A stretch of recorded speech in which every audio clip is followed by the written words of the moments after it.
Hi everyone, welcome to the prominent academy. बच्चे, मेरा नाम है ममता और आज हम चैप्टर करेंगे लाइफ प्रोसेसेस। बेसिकली बच्चे, इस चैप्टर की स्टार्टिंग इस तरीके से की गई है कि हम कैसे डिफरेंशिएट कर सकते हैं कि कोई चीज अलाइव है या नहीं है। अगर डॉग रन कर रहा है, काउ च्यू कर रही है और मैन लाउडली शाउट कर रहा है, तब तो हम कहते हैं वो लिविंग ऑर्गेनिज्म। बाई चांस वो सो रहे हो, तब हम कैसे कह सकते हैं कि वो लिविंग ऑर्गेनिज्म है कि नहीं। तो उनकी ब्रीदिंग से हम कह सकते हैं कि वो लाइव है। अगर मैं प्लांट्स की बात करूं तो कई बार उनके लीव्स जो है ग्रीन दिखते हैं, अलग अलग कलर्स के भी लीव्स दिखते हैं। तो हम कैसे कह सकते हैं कि वो भी हैं जो वो मतलब लाइक अलाइव है। अगर देखें तो हम विद टाइम देखते हैं कि वो भी ग्रो कर रहे हैं, उनमें भी मूवमेंट होती है, बट बड़ी स्लो टाइप की मूवमेंट होती है जो कंप्लीटली विजिबल नहीं होती है। विद टाइम हमें पता लगता होता है। कुछ एनिमल्स हैं जिनमें ब्रीदिंग जो है विजिबल मूवमेंट नहीं होती है, जैसे हम कर रहे हैं ब्रीथ। हमें ये तो नहीं पता लग रहा कि हाँ ब्रीथ कर रहे हैं, अगर ध्यान से देखें तो पता लगता है बच्चे, वो चीज है। तो हम विजिबल मूवमेंट से कह नहीं सकते, इसको मेन करेक्टरिस्टिक नहीं मान सकते लाइफ के होने का या फिर ना होने का। जैसे कि अगर आप बात करें, हमारी बॉडी में बहुत सारी मूवमेंट्स हो रही हैं बच्चे। बेसिकली कुछ मॉलिक्यूल्स होते हैं हमारी बॉडी में, ये मूवमेंट ऑफ मॉलिक्यूल्स ही है जो कि एक जिंदगी को चलाने के लिए, मूवमेंट लाइफ के लिए नेसेसरी होते हैं। जो ये चीजें होती है वो जरूरी नहीं है कि वो आपके लिए विजिबल हो। जैसे कि आपकी बॉडी में अलग अलग सेल अलग अलग काम कर रहे हैं, हर चीज आपके लिए विजिबल नहीं है बच्चे। अगर मैं वायरस की बात करूं, वायरस को ये माना जाता है कि उनकी जो खुद की मॉलिक्यूलर मूवमेंट नहीं होती, बट जब वो किसी किसी इन्फेक्टेड पर्सन की बॉडी में चढ़ते हैं तो उनका बॉडी का सेल लेके उन पे अपना मैकेनिज्म शुरू करते हैं। तो हम उसको, ये कंट्रोवर्शियल है कि इसको हम अलाइव माने कि ना माने। जैसे अगर आप कोरोना वायरस वगैरह कोई भी वायरस ले लो, अगर नॉर्मली ये बाहर है तो हम उनको कंसीडर ही नहीं कर सकते कि ये लिविंग है। जैसे ये किसी बॉडी के अंदर आते हैं, बॉडी का सेल को अपना सेल मान के उसको अपना मल्टीप्लाई करने के लिए यूज करना लग जाते हैं बच्चे। अब मैं बात करूं, कहते क्या मॉलिक्यूलर मूवमेंट जरूरी है लाइफ के लिए? हाँ जी, बहुत ज्यादा जरूरी है। हमें पता है कि जो लिविंग ऑर्गेनिज्म है ये वेल ऑर्गेनाइज स्ट्रक्चर है हमारा। हमारे, आपको पता है, अगर मैं ब्रेक डाउन करूं तो सबसे पहले सेल होते हैं, वो सेल जुड़ जुड़ के टिश्यू बनाते हैं, टिश्यू जुड़ जुड़ के ऑर्गन बनाते हैं, ऑर्गन जुड़ जुड़ के ऑर्गन सिस्टम बनाते हैं। तो वो हर चीज को मूवमेंट चाहिए होती है हमारी मेंटेनेंस के लिए, हमारी ग्रोथ के लिए, हमारी रिपेयरिंग के लिए। कहते हैं इन्वायरमेंट का बहुत ज्यादा इफेक्ट पड़ता है बच्चे। आपके आसपास का नेचर कैसे है, वैसे ही आपकी बॉडी का स्ट्रक्चर, आपकी बॉडी वैसे ही ढलती होती है बच्चे। हम अगर बार बार जो है इसकी डिफ्रेंशिएशन करते रहें कि नेचर में कैसे ये जो इफेक्ट हो रहा है, ये इससे हम ये इससे भी हम कह नहीं सकते कि कोई चीज अलाइव है कि नहीं है, बिकॉज इसमें भी बहुत सारे चेंजेस आते रहते हैं। मेन जो एक ह्यूमन या फिर एक लिविंग क्रिएचर का जो होता है, वो रिपेयर और मेंटेनिंग होती है अपने बॉडी स्ट्रक्चर को। ठीक है बच्चे, ये सब जो स्ट्रक्चर है हमारा मॉलिक्यूल से बना हुआ है, जो कंटिन्यूसली टाइम के साथ मूव होता रहता है बच्चे। अब सबसे पहले लाइफ प्रोसेसेस होते क्या है? हर वो काम, लाइफ मतलब जिंदगी, प्रोसेसेस मतलब चीजें होना, काम होना, हर वो चीज जिससे हम अपनी बॉडी के मेंटेनेंस फंक्शनिंग करते हैं, उन सभी को हम लाइफ प्रोसेसेस में कंसीडर करते हैं। आपका उठना, बैठना, सोना, खाना, सांस लेना, एक्सक्रीशन करना, आपकी बॉडी में आपका खाना सारे सेल्स को पहुंचना, ये सारी मूवमेंट्स होती हैं। ये क्यों होती हैं? हमारी बॉडी के फंक्शनिंग को अच्छा करने के लिए होती हैं बच्चे।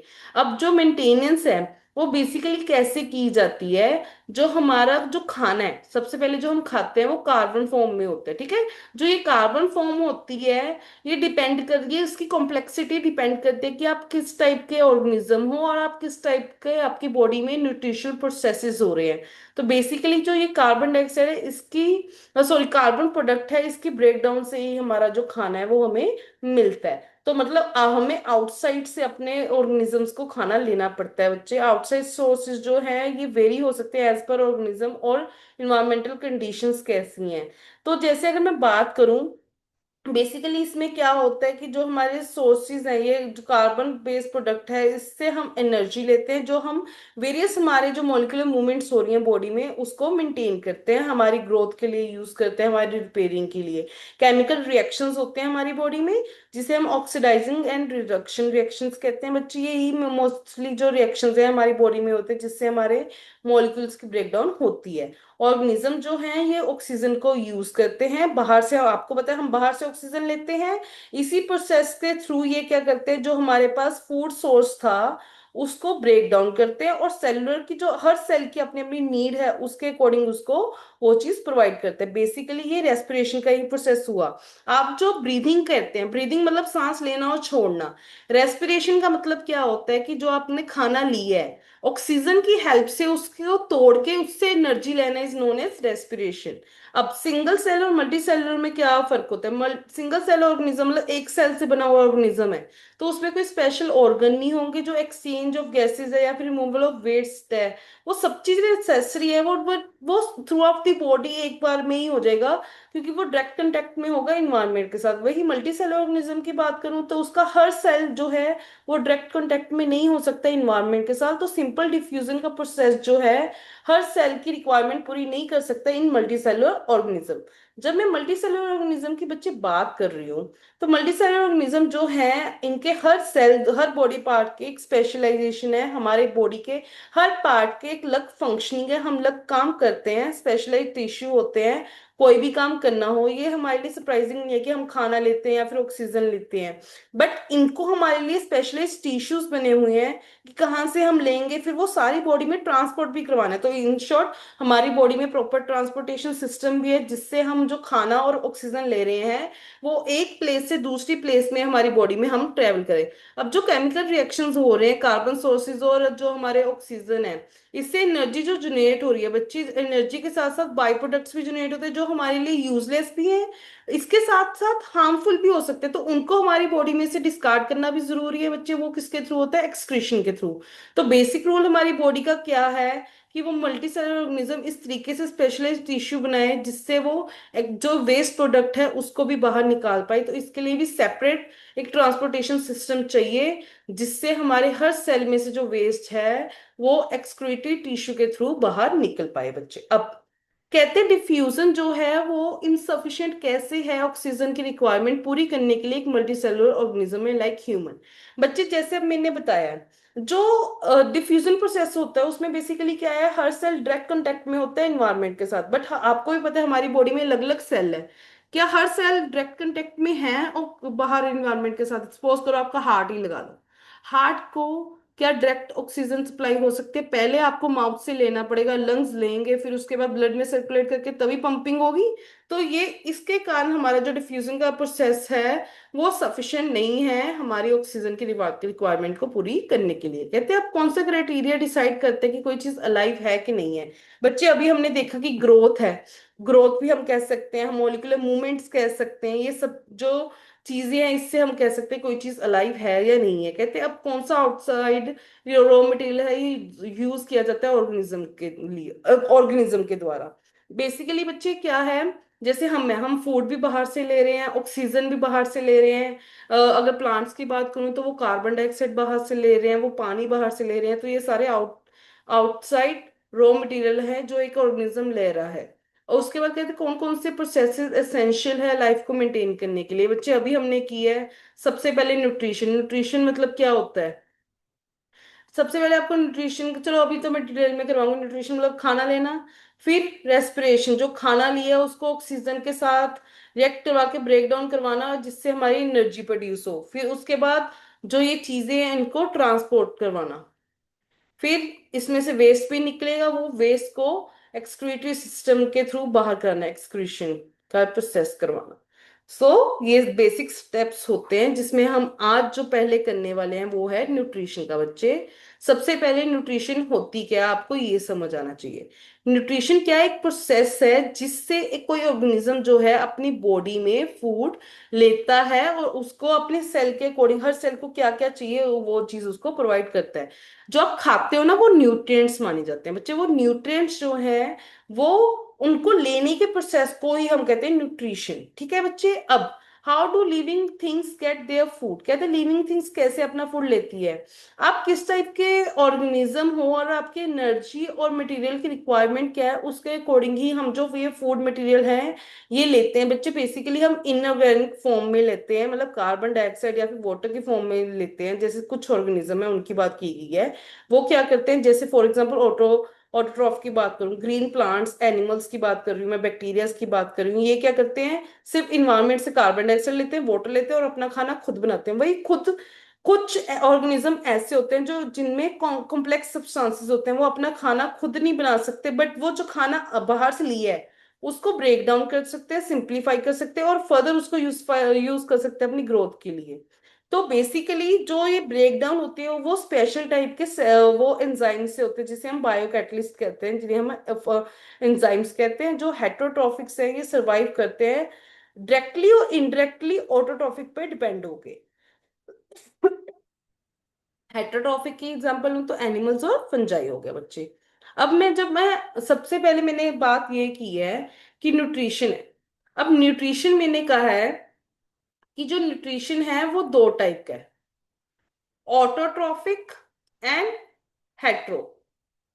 ऑटो मतलब खुद, हेट्रो मतलब दूसरे पे डिपेंड करना। ऑटो जो जो अपना खाना खुद बना रहे हैं, जैसे कि प्लांट, जैसे कि ब्लू ग्रीन एल्गी, बच्चे ये खाना अपना खुद बनाते हैं।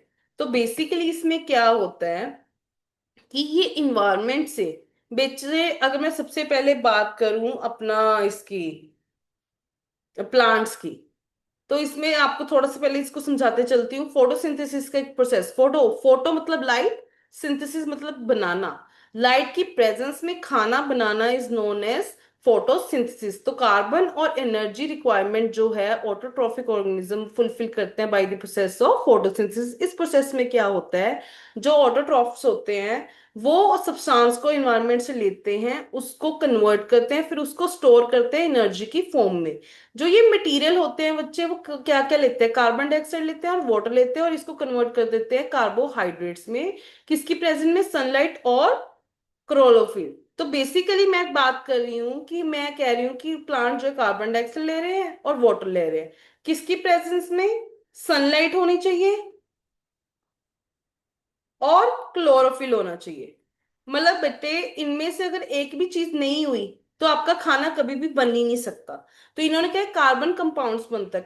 कार्बन कंपाउंड कौन सा बनता है बच्चे इसमें, ये बनता है ग्लूकोज, इसे हम कहते हैं ग्लूकोज, जिसमें कार्बन भी 6 है, ऑक्सीजन भी 6 है, हाइड्रोजन बस डबल होते हैं। प्लस ये बनाता है ऑक्सीजन, वही ऑक्सीजन जो as a by product body में से निकलती है इनके और इन्वायरमेंट में छोड़ते हैं, जो कि आगे ह्यूमन कंज्यूम करते हैं बच्चे। समझ आई बात। तो बेसिकली मैंने कहा, इन्होंने यहाँ पे लिखा है, 2 मिनट।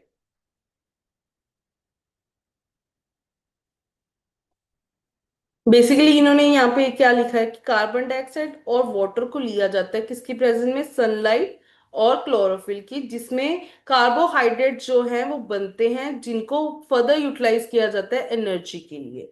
ठीक है बच्चे, जो कार्बोहाइड्रेट्स हैं इनको डायरेक्टली यूज नहीं किया जाता है, इनको स्टोर किया जाता है स्टार्च की फॉर्म में, जो इंटरनल एनर्जी रिजर्वेशन की तरह यूज किया जाता है प्लांट्स के द्वारा।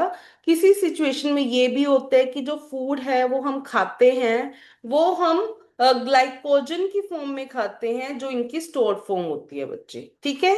अब हम अगर आगे मैं बात करूं टॉपिक की, तो बेसिकली इसमें इन्होंने क्या कहा, वही जो मैंने अभी आपको, कार्बन और हाइड जो अपना वाटर है, कार्बन डाइऑक्साइड कहाँ से लेंगे, ये लीफ जो होते हैं ना, लीव्स पे स्टोमेटा बने होते हैं इनके, वहां से ये कार्बन डाइऑक्साइड एंटर करवाते हैं और यहाँ से नीचे जो इनकी रूट्स है, रूट से पानी लेते हैं।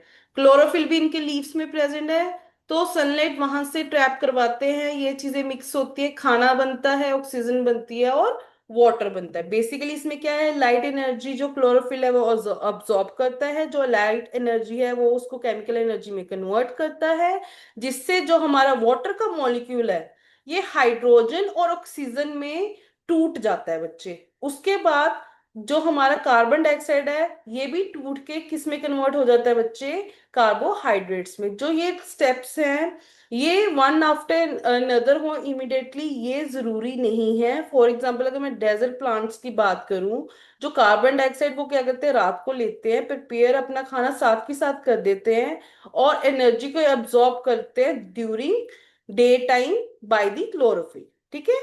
जैसे कि अगर आप यहाँ पे मतलब नेसेसरी, सॉरी ये ऊपर हो गया, अगर आप ये यहाँ पे फिगर देखो, ये क्रॉस सेक्शन ऑफ लीफ बताया गया है, जिसमें ये गार्ड सेल्स हैं बच्चे। बेसिकली ये देखते हैं कि हमने कार्बन डाइऑक्साइड कितनी अंदर बाड़नी है कितनी नहीं। पानी अगर ज्यादा हो गया है तो बॉडी में, जो प्लांट्स की बॉडी आप देखोगे ड्रॉपलेट से होते हैं, ट्रांसपीरेशन का प्रोसेस ये भी यही करवाते हैं। एयर स्पेस बनी है, ये क्लोरोप्लास्ट है, यहाँ पे क्लोरोफिल है जिसपे इनका खाना प्रिपेयर होता है। ये सारा पार्ट बताया हुआ है। ये देखो यहाँ पे क्या है, जाइलम फ्लोएम है। जाइलम क्या होते हैं, जहां से पानी जो है ये लीव्स तक पहुंचाता है बच्चे।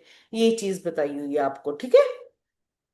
अब बात करूं इस एक्सपेरिमेंट की, तो इसमें क्या किया इन्होंने, कहते हैं आप एक काम करो, एक मनी प्लांट ले लो, ठीक है। उसके बाद जो ये प्लांट है इसको 3 दिन के लिए डार्क रूम में रख दो।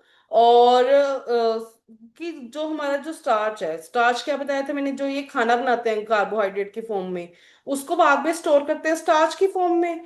कि वो जो स्टार्च है वो 3 दिनों में यूज कर ले, क्योंकि अब खाना तो है नहीं, तो वो जो स्टोर फॉर्म है उसको यूज करेंगे, वो चीज। अब उसके बाद जब 3 दिन पूरे हो जाएं तो इसको 6 घंटे के लिए धूप में दोबारा से रख दो।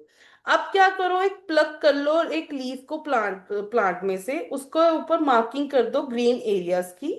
और उसके बाद उनको ट्रेस कर दो एक शीट ऑफ पेपर पे। अब इनको क्या करो ना, कुछ टाइम के लिए जो अपना लीफ है इसको ना थोड़ा टाइम के लिए बॉइल्ड वाटर में डिप कर दो, उसके बाद अल्कोहल में डिप कर दो, उसके बाद इसमें आयोडीन का सोल्यूशन डाल के देखना। इसका कलर बच्चे ऐसे ब्लूइश कलर में चेंज हो जाएगा। बेसिकली जिस पार्ट पे ब्लू पार्ट होगा, मतलब वहां पे स्टार्च होगा, और बाकी जगह पे स्टार्च खत्म हो चुका होगा, क्योंकि वो उन्होंने यूज अप कर लिया होगा। बच्चे समझ आई बात।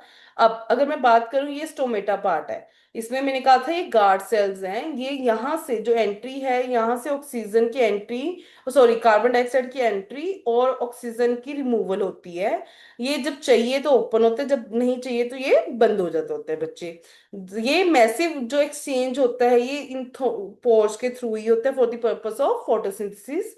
अब जो वो मैंने कहा था ना कि अगर एक्सेस वाटर हो, वो भी जो स्टोमेटा है उसके थ्रू ही उसकी रिमूवल हो जाती है, या फिर उसको स्टोर करना है वो हो जाता है। जैसे अगर डेजर्ट एरिया है तो उसमें ये मोस्टली जो आप देखे होंगे ना, लीव्स जो हमारे वाले एरिया में वहां पे थोड़े लीव्स बड़े होते हैं, बट जहाँ पे जो डेजर्ट एरिया है वहां पे लीव्स छोटे छोटे टिप टाइप के होते हैं। रीजन क्या है कि वहां पे ज्यादा ट्रांसपीरेशन वगैरह ना हो बच्चे। अब नीचे एक्सपेरिमेंट की बात की, यहाँ पे इन्होंने दो, यहाँ पे प्लांट्स लिए, उनको कवर किया, एक के साथ पोटेशियम हाइड्रोक्साइड रख दिया बच्चे। पोटेशियम हाइड्रोक्साइड क्या करता है, अगर आप ध्यान से देखो, ये कार्बन डाइऑक्साइड को एब्जॉर्ब कर लेता है।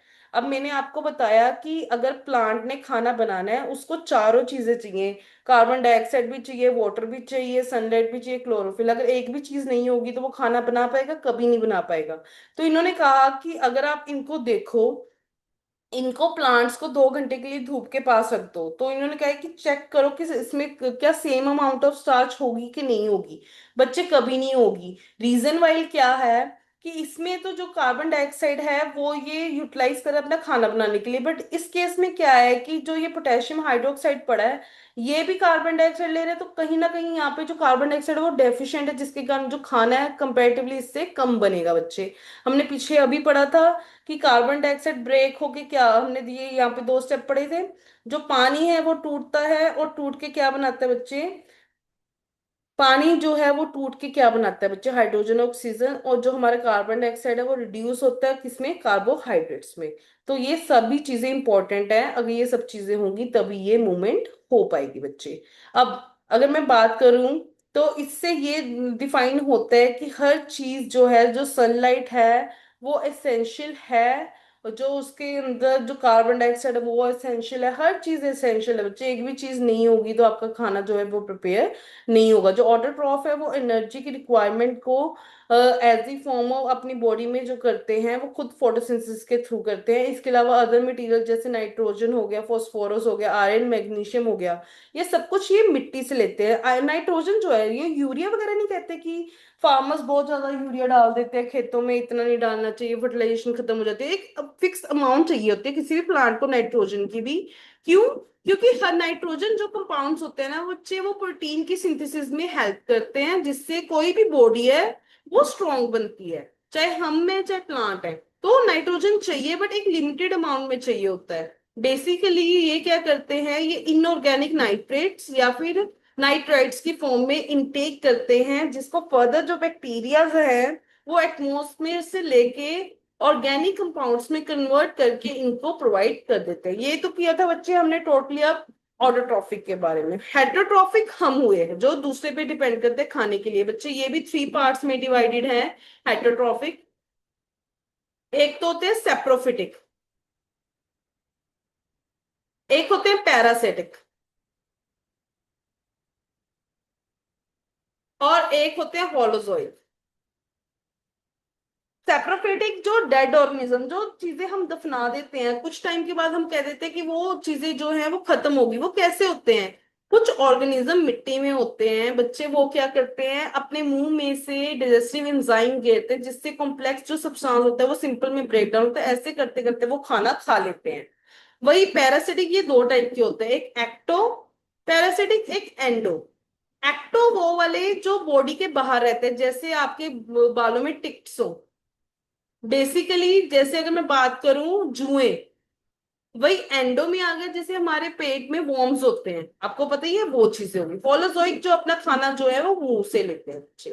अब हर ऑर्गेनिज्म जो है इन्वायरमेंट के अकॉर्डिंग अपने आप को अडेप्ट करता है बच्चे। न्यूट्रिशन जो है वो डिपेंड करते हैं कि उनके आसपास किस टाइप का फूड अवेलेबल है और कैसे वो चीज को ऑब्टेन कर रहे हैं। फॉर एग्जाम्पल अगर मैं बात करूं, जो फूड सोर्सेज है वो स्टेशनरी है, जैसे कि ग्रास होगी, भाई कुछ जो सब्सटेंसेस है वो मूवेबल है, जैसे डियर वगैरह हो गए। तो आपके आसपास किस टाइप का फूड अवेलेबल है कैसे आप असेस कर सकते हो, उसी अकॉर्डिंग आप वो चीजें खाते हो। जैसे कि ग्रास वगैरह काऊ खा सकते हैं, लॉइन वगैरह उस टाइप की मूवमेंट कर सकते हैं, उनका एनवायरनमेंट ऐसा है तो वो डियर वगैरह कर सकते हैं। बच्चे अब जो ये स्ट्रेटेजीज हैं फूड को टेक करने की, यूज करने की, ये अलग अलग है। कुछ ऑर्गेनिज्म जो है बेसिकली हम क्या करते हैं, ब्रेक डाउन करते हैं फूड मटेरियल की हमारी बॉडी के बाहर, फिर उसके बाद हम उसको एब्जॉर्ब करते हैं। फॉर एग्जाम्पल अगर मैं बात करूं ब्रेड मोल्स, अगर आप कुछ टाइम के लिए ना ब्रेड वगैरह बाहर रख दो, उसके ऊपर ना हरी हरी सी काई सी जमनी शुरू हो जाती है, बेसिकली वो क्या होते हैं, फंजाई होते हैं। वैसे ही इसके अलावा कुछ और भी होते हैं जिससे आप खाते भी हो, जैसे छोले भटूरे। भटूरे में जो फ्लावट होती है वो ईस्ट के कारण होती है, क्योंकि वो कार्बन डाइऑक्साइड उसमें रिलीज कर देती है। मशरूम खाते हो, वो भी क्या है, एक तरीके का हमारी फंजाई होती है बच्चे। उसके अलावा कई जने क्या करते हैं, ये तो हो गया, कई जने तो ब्रेक डाउन करके खाते हैं, कई जने क्या है होल फूड को खाते हैं, फिर उसके बाद उनको बॉडी में ब्रेक डाउन करते हैं। मैंने अभी बात की कि कुछ होते हैं जो बॉडी के बाहर ब्रेक डाउन करते हैं और कुछ हैं जो बॉडी के अंदर ब्रेक डाउन करते हैं बच्चे।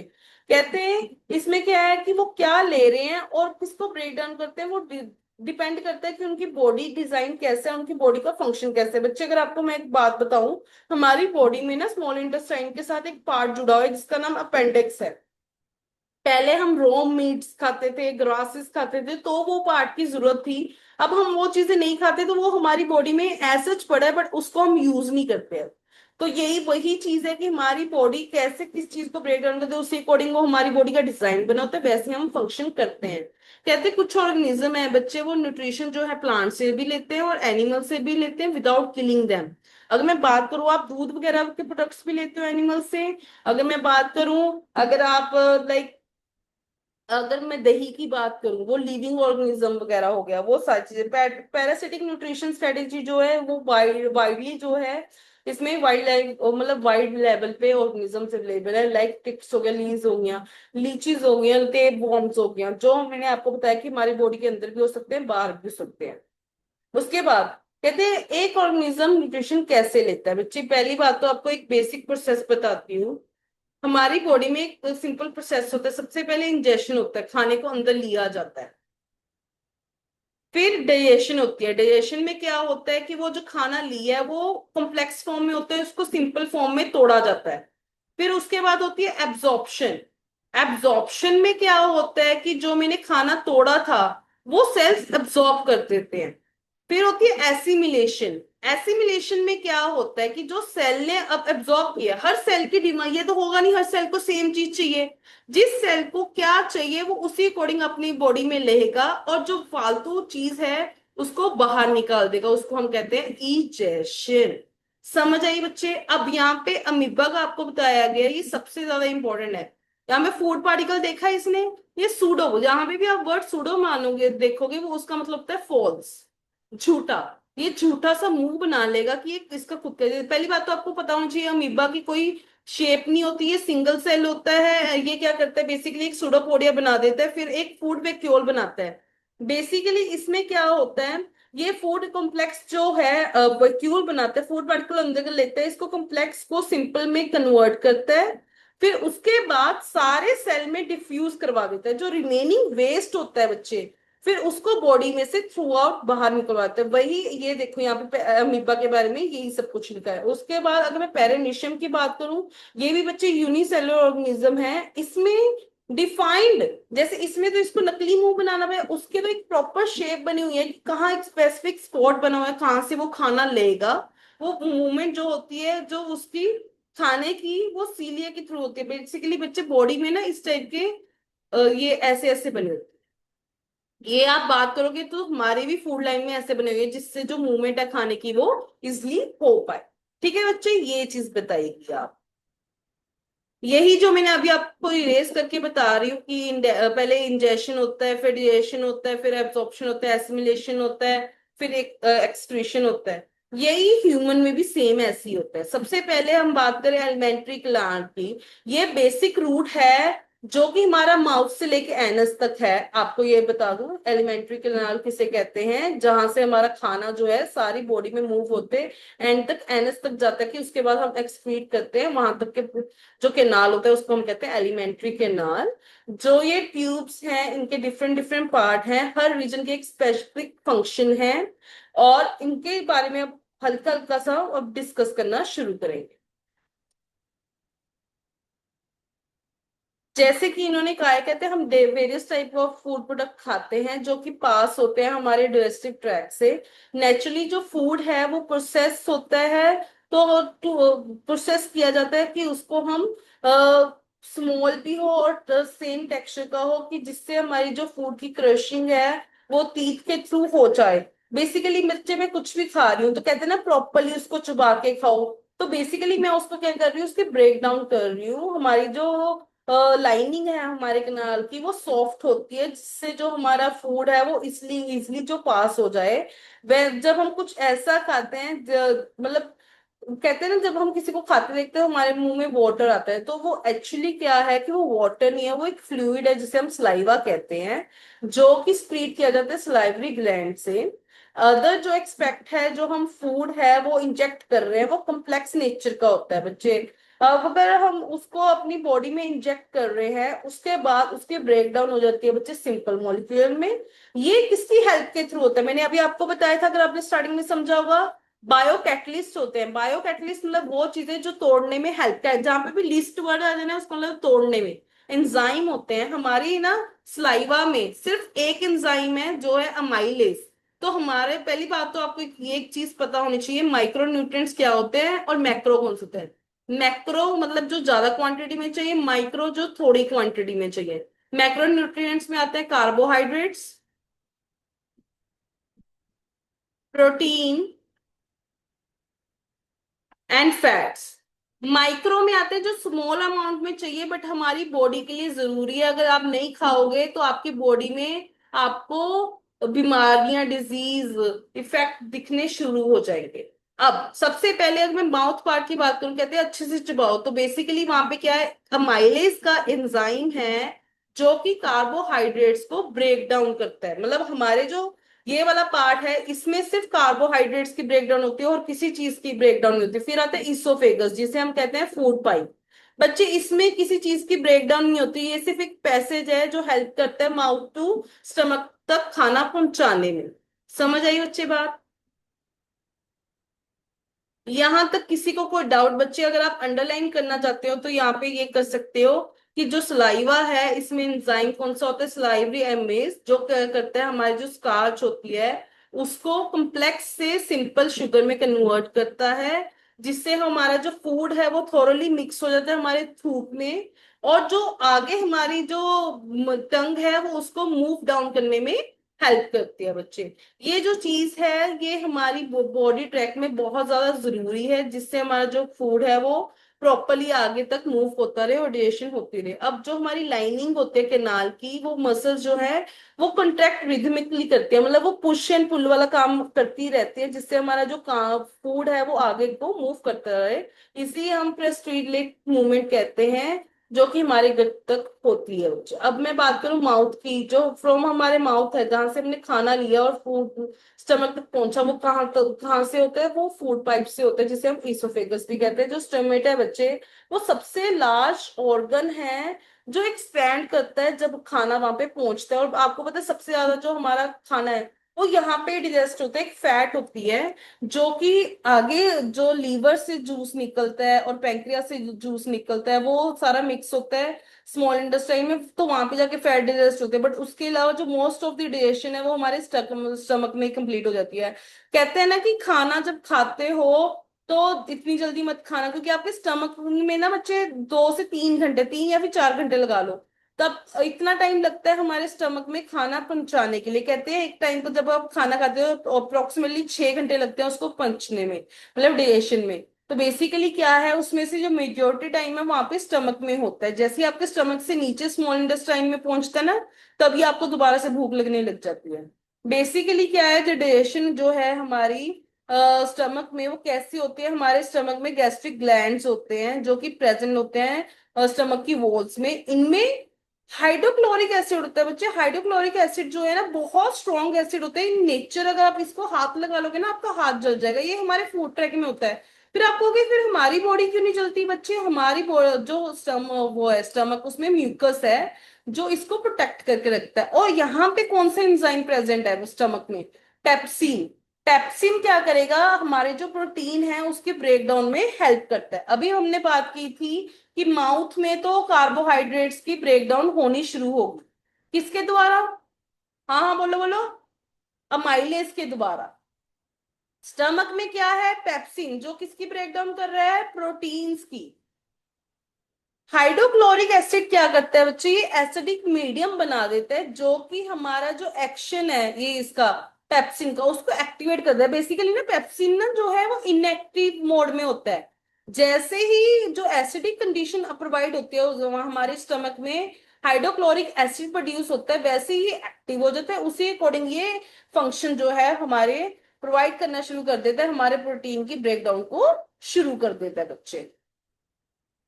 कहते हैं जो म्यूकस है वो प्रोटेक्ट करती है इनर लाइनिंग को हमारे स्टमक की, क्योंकि एसिडिक कंडीशन जो है वो होती रहती है नॉर्मल कंडीशन में हमारी बॉडी में। तो अब कहते हैं कि नॉर्मली हम सुनते हैं कि अगर अडल्ट को एसिडिटी होती रहती है। अब आप रिलेट कर सकते हो कि वो एसिडिटी क्यों होती है। जब आप एक लिमिट से ज्यादा खाना खाओगे तो आपकी बॉडी को उतना ही ज्यादा एसिड प्रोड्यूस करना पड़ेगा। और हमारी बॉडी में भी एक लिमिट होती है कि वो कितना चीज को बैलेंस कर सकते हैं। जब आप एक्सेस में लोगे तो उसको एक्सेस में रिस्पॉन्स करना पड़ेगा, तो एट द एंड आपको साइड इफेक्ट दिखेंगे। अब कहते हैं जो फूड है वो हमारी स्टमक से आगे पहुंचता है। हमारी स्टमक में स्फिंक्टर मसल्स होती हैं जो क्या करती हैं? रिलीज करती है स्मॉल अमाउंट को स्मॉल इंटेस्टाइन में। बेसिकली बच्चे क्या है, हर हमारे ना जो कैनाल है वहां पे अलग अलग पॉइंट्स पे ना ढक्कन बने हुए हैं कि जो खाना है वो बैक ना आए, तो ना आगे उनके रेगुलर मूवमेंट होते रहे, एक स्टेबल मूवमेंट। अब देखो अगर स्टमक के बाद जो हमारा स्मॉल इंटेस्टाइन है, ये वाला पार्ट है, अगर यहाँ पे ढक्कन नहीं होगा तो खाना तो आगे चले जाएगा, यहाँ पे होल्ड होकर डाइजेशन नहीं होगा। तो अलग अलग पार्ट पे अलग अलग टाइम पे ये रुक के फिर आगे चलते हैं बच्चे, ठीक है।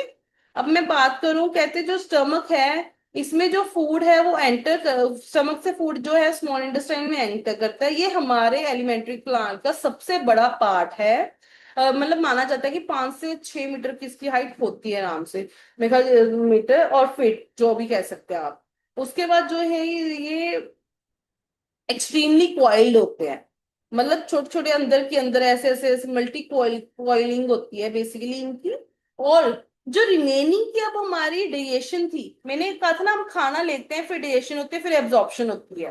तो बेसिकली जो डाइजेशन है वो यहाँ पे बच्चे मोस्टली कंप्लीट हो जाती है। जो लार्ज इंटेस्टाइन है वहां पे बच्चे एब्जॉर्प्शन होती है। एब्जॉर्प्शन वहां पे भी होती है, स्मॉल इंटेस्टाइन में भी होती है। स्मॉल इंटेस्टाइन में ना एक विलाई टाइप के स्ट्रक्चर्स होते हैं। मैंने आपको बताया था जो फैट है वो यहाँ से ही होती है बच्चे। बेसिकली क्या है, वेल क्यों बने हुए हैं, एक तो ये हमारे जो, अब अगर हम देखो, आपको भी पता है हर इंसान बहुत ज्यादा खाना खाता है, हमारी बॉडी छोटी सी है, तो वो खाना प्रॉपरली पच जाए तो हमारी जो स्मॉल इंटेस्टाइन है उसमें ऐसी स्पेसिंग बनी हुई है जिससे जो फूड है वो इजिली मूव कर पाए और इसमें होल्ड हो पाए। तो बेसिकली बच्चे यहाँ से ही, विल्लाई से ही हमारा जो फैट है वो भी एब्जॉर्ब होता है बच्चे। अब मैं बात करूं जो हम पढ़ रहे हैं, इसमें एक्सट्रीमली कॉइल्स होती हैं, ये एनिमल टू एनिमल डिफर करता है कि वो किस टाइप का खाना खा रहे हैं। अगर मैं बात करूं हर्बीवोरस की, वो ग्रास खाते हैं, तो उनको ज्यादा बड़ा लॉन्गर स्मॉल इंटेस्टाइन चाहिए जिससे वो सेलुलोज को डाइजेस्ट कर पाए। वही जो मीट ईटर होते हैं, वो उनको डाइजेशन की इतनी प्रॉब्लम नहीं होती, तो उनमें शॉर्टर स्मॉल इंटेस्टाइन होता है बच्चे। जो स्मॉल इंटेस्टाइन है, ये साइट है कंप्लीट डाइजेशन की, जो डाइजेशन अब रिमेनिंग रह गई है वो यहाँ पे होगी। यहाँ पे देखो कार्बोहाइड्रेट्स भी ब्रेक डाउन होंगे, प्रोटीन भी होंगे और फैट भी होंगे। यहाँ से मैंने आपको बताया था लीवर और पैंक्रियास जो साइड पे हैं, वहां से जूसेस निकलते, कहते हैं ना लीवर खराब हो गया। बेसिकली बच्चे लीवर पे बल्क ग्रेडर है, वहां से क्या है, बाई जूस आ रहा है फैट की ब्रेकडाउन के लिए। अगर आप बहुत ऑयली फूड करोगे तो वहां से बहुत एक्सेसली सिक्रीशन होगी, एक टाइम के बाद कोई भी मशीन है अगर ओवर यूज करोगे तो वो खराब होगी, वही चीज यहाँ पे होती है। जो फूड हमारा स्टमक से आता है वो एसिडिक फॉर्म में होता है, उसको एल्कलाइन फॉर्म में करने के लिए हमें पैंक्रियाटिक एंजाइम्स को लाना पड़ता है, वो इनएक्ट करना पड़ता है, नहीं तो वही एसिडिक फूड अगर हमारी बाकी फूड लाइन में जाएगा तो हमें बहुत ज्यादा प्रॉब्लम हो सकती है, हमारी फूड लाइन वगैरह सारी खराब हो सकती है। तो जो फैट है हमारे इंटेस्टाइन में, वो बड़े बड़े लार्ज ग्लोब्यूल की फॉर्म में होते हैं बच्चे, वो डिफिकल्ट होते हैं एग्जाइम के थ्रू ब्रेक डाउन करना। तो बाइल जूस, बाइल सोल्ट आता है हमारा लीवर से, जो कि इनको स्मॉल ग्लोब्यूल्स में कन्वर्ट करता है और इसकी एफिशिएंसी, जो एंजाइम की एफिशिएंसी है उनको इंक्रीज करने में हेल्प करता है। इससे ही जो इमल्सिफिकेशन का, जैसे आप सोप वगैरह देखते हो ना, आपने वो एक्सपेरिमेंट किए होंगे कि डर्ट वगैरह हमारे कपड़ों से कैसे निकलती है, इमल्सिफिकेशन ऑफ सोप होती है कि जो लाइक पार्टिकल्स होते हैं वो अंदर को होते हैं, जो अनलाइक होते हैं वो बाहर को हो जाते हैं। इस तरीके से डर्ट के हाथ द्वारा ये ऐसे बना के उसको बाहर निकाल देते हैं। सेम वाइज हमारे फैट के मॉलिक्यूल्स के साथ होते हैं हमारी बॉडी में। ठीक है बच्चे, जो पेंक्रियाज है वो पेंक्रियाटिक जूस निकालता है जिसका नाम है ट्रिप्सिन। ट्रिप्सिन किस में हेल्प करता है, ये प्रोटीन और लाइपेज दोनों को ब्रेक डाउन करने में हेल्प करता है और इमल्सिफाई करता है फैट को। वही जो वॉल्स हैं स्मॉल इंटेस्टाइन की बच्चे, यहाँ पे भी ग्लैंड्स प्रेजेंट है, जो देखो पेंक्रियाटिक जूस भी आ रहा है, ये देखो पेंक्रियास से भी जूस आ रहा है, ये रहा पेंक्रियास, ये स्मॉल इंटेस्टाइन, सॉरी लीवर से भी आ रहा है, ये बल ग्लैंडर हो गया, यहाँ से भी आ रहा है। तो ये स्मॉल इंटेस्टाइन में जब पड़ा है तो यहाँ पे इसके भी तो कुछ ग्लैंड होंगे ना, इसकी भी तो कुछ सिक्रीशन होगी, मैं उसकी बात कर रही हूँ बच्चे। तो जो ये एंजाइम है ये फाइनली कन्वर्ट कर देते हैं प्रोटीन को अमीनो एसिड में, कॉम्प्लेक्स कार्बोहाइड्रेट्स को ग्लूकोज में, और फैट को फैटी एसिड और ग्लिसरॉल में। जो फैट है ना बच्चे, मैं आपको एक चीज, कार्बोहाइड्रेट्स मेन हमारी बॉडी में एनर्जी का सोर्स होते हैं, प्रोटीन हमारी बॉडी को स्ट्रॉन्ग बनाने में हेल्प करते हैं, जो फैट है ये हम इमरजेंसी टाइम के लिए स्टोर करते हैं। अगर आप थाई में देखो, आपके थाई में जो फैट कुशन्स बने होते हैं, आपके अंडर आर्म्स बहुत बने होते हैं, बेसिकली क्या है, वो हम इमरजेंसी टाइम हमारी बॉडी क्या है एक्स्ट्रा इनको स्टोर करके रखती है। जब आप ना बहुत ज्यादा ओवर डाइटिंग करते हो, सबसे पहले आपके कार्बोहाइड्रेट जो ग्लूकोज की उससे एनर्जी लेते हैं, जो एक्स्ट्रा जब अगर आप ओवर डाइटिंग करोगे जो आपकी बॉडी में फैट है, फिर वो रिएक्शन उसकी शुरू हो जाती है। समझ आई, तभी कहते होते हैं कि करो बट इस लिमिट तक करो कि आपकी बॉडी में, जैसे अगर बहुत ज्यादा मोटा इंसान है, चल ठीक है उसमें तो ये है प्रेजेंट, तो वो उससे उसकी रिएक्शन होती रहेगी। बट अगर पतला इंसान ओवर डाइटिंग करता है बच्चे, एक टाइम के बाद उसकी बॉडी बहुत एक्सट्रीम रिएक्शंस देती है। कहते हैं जो रिएक्शन है वो इंटेस्टाइन में होता है, जो इनर लाइनिंग होती है स्मॉल इंटेस्टाइन की, वहां पे फिंगर लाइक प्रोजेक्शन होते हैं, मैंने अभी बताया आपको विल, ये क्या करती है, एब्जॉर्प्शन का एरिया इंक्रीज कर देती है। मैंने अभी आपको बताया था स्मॉल इंटेस्टाइन में रेडिएशन और एब्जॉर्प्शन दोनों होती है। विल्लाई जो है इसमें बहुत सारी ब्लड सप्लाई होती है। बेसिकली बच्चे इसका स्ट्रक्चर कैसे होता है मैं आपको बताती हूँ। जैसे ये फूड लाइन है, यहाँ पे ऐसे ऐसे ऐसे बनी हुई है ये, ठीक है, और इसके साथ ही ये जो ब्लड वेसल्स है उनके साथ डायरेक्टली कनेक्ट है, मतलब यहाँ से जो ऑब्जॉर्व किया है इन्होंने उसको सीधा फूड वेसल्स में ट्रेवल कराते हैं कि हर सेल को जो जो चीज चाहिए वो यूज करता जाए बच्चे। समझ आई बात? ये इसके इस पैराग्राफ के रिगार्डिंग बच्चे क्वेश्चन आते हैं कि ये विलाई किस शेप की होती है, ये क्यों यूज की जाती है, ये क्या करते हैं बेसिकली। जो ये है रिचली ब्लड वेसल के साथ सप्लाई होते हैं, ये अब्सॉर्ब करवाती है फूड को कि हर हमारे बॉडी सेल में वो प्रोवाइड हो जाए बच्चे। और हमारे अगर वो उसको फट जो जो ये खाना हम एब्जॉर्ब कर रहे हैं वो किस चीज में यूज करता है हमारा बॉडी। अगर हमने नए सेल बनाने या फिर बॉडी के जो ओल्ड सेल है उसकी रिपेयरिंग करनी है, जो बाकी का वेस्ट है वो लार्ज इंटेस्टाइन में जाता है। लार्ज इंटेस्टाइन में बच्चे अब रिएक्शन हो चुके हैं, एब्जॉर्प्शन हो चुके हैं, इसमें बेसिकली एब्जॉर्ब जो होता है ना, जो एक्स्ट्रा वाटर अभी भी जा रहा है लार्ज इंटेस्टाइन में उसको एब्जॉर्ब किया जाता है, कोई मिनरल जा रहा है तो उसको बैक लिया जाता है। और बाकी का जो वेस्ट है जो हमारी बॉडी को चाहिए नहीं, यूजलेस और टॉक्सिक है, वो थ्रू एनस जो है हमारी बॉडी से बाहर निकाला जाता है बच्चे। और जो ये वेस्ट मटेरियल जो एग्जिस्ट करवा रहे हैं, हमारे एनल पे भी स्पिंटर्स बने हुए हैं, एक मसल्स बनी हुई हैं जो कॉन्ट्रैक्ट करती हैं, जिसकी कॉन्ट्रैक्शन से ही हमारी बॉडी से जो वेस्ट है वो बाहर निकलता है बच्चे। अब कहते हैं कि डेंटल केयर, कहते हैं टूथ डिके। जो ये है इसमें बेसिकली क्या होता है, आपके ना टीथ के ऊपर ना एक लेयर होती है जिसे हम एनामल कहते हैं, ठीक है। बेसिकली जब बैक्टीरिया एक्ट करते हैं, अगर आपके ना कहते हैं ना खाना कुछ भी खाने के बाद ब्रश करो, बेसिकली क्या है, हर खाने में शुगर तो होती है, जो बैक्टीरिया इस शुगर को कन्वर्ट कर देते हैं एक्सिड कंपाउंड में, जो कि फर्दर हमारे जो एनामल्स है उनको सॉफ्ट कर दे या फिर डीमिनरलाइज कर देते हैं। तो मासिस जो है बैक्टीरिया सेल के वो मिला के जो है फूड पार्टिकल्स के साथ स्टिक हो जाते होते हैं, जिसके साथ ही हमारे डेंटल प्लग्स बन जाते होते हैं। जो सलाइवा होता है बच्चे, वो टूथ सरफेस के पास जो है वो रीच नहीं कर सकता, उसको न्यूट्रलाइज नहीं कर सकता, जिससे जो प्लग है हमारे टीथ पे बनने शुरू हो जाए। तभी कहते होते हैं कि आप प्रॉपर ब्रशिंग करो कि हमारे प्लग्स वगैरह ना बने और बैक्टीरिया वगैरह जो है वो एसिड प्रोड्यूस ना करे। अगर अनट्रीटेड होगा तो जो माइक्रो ऑर्गेनिज्म है वो आएंगे, वो पल्प जो पल्प पे इन्वेट करेंगे और हमारी जो मतलब माउथ है उसमें इन्फ्लेमेशन भी कर सकते हैं और इन्फेक्शन भी कर सकते हैं। अब कहते हैं ऑटोट्रॉफिक न्यूट्रिशन और हेटेरोट्रॉफिक न्यूट्रिशन में डिफरेंस क्या है। ऑटो मतलब जो खुद खाना बनाते हैं, हेटेरो जो दूसरे पे डिपेंड करते हैं। ऑटोट्रॉफिक में क्या क्या एग्जांपल आ गई, प्लांट्स आ गए, ब्लूगली एल्गी आ गई। हेटेरोट्रॉफिक्स में कौन कौन आ गए हैं, सेप्रोफिटिक माइक्रो ऑर्गेनिज्म आ गए हैं, या फिर पैरासिटिक कह सकते हूँ, मैं टिक्स कह सकती हूँ, वॉर्म्स कह सकती हूँ, ह्यूमन कह सकती हूँ, होलोजोइक जो खाना खाते हैं। ऑटोट्रॉफिक में क्या है, इसमें ये कार्बन डाइऑक्साइड और वाटर लेते हैं जिससे ये आगे अपना खाना बनाते हैं। हेटेरोट्रॉफिक में क्या है कि वो ऑटोट्रॉफिक पे डिपेंड डायरेक्टली भी होते हैं और इनडायरेक्टली भी होते हैं अपने खाना के लिए। उसके बाद कहते हैं where do plant get each of the raw material required for the photosynthesis.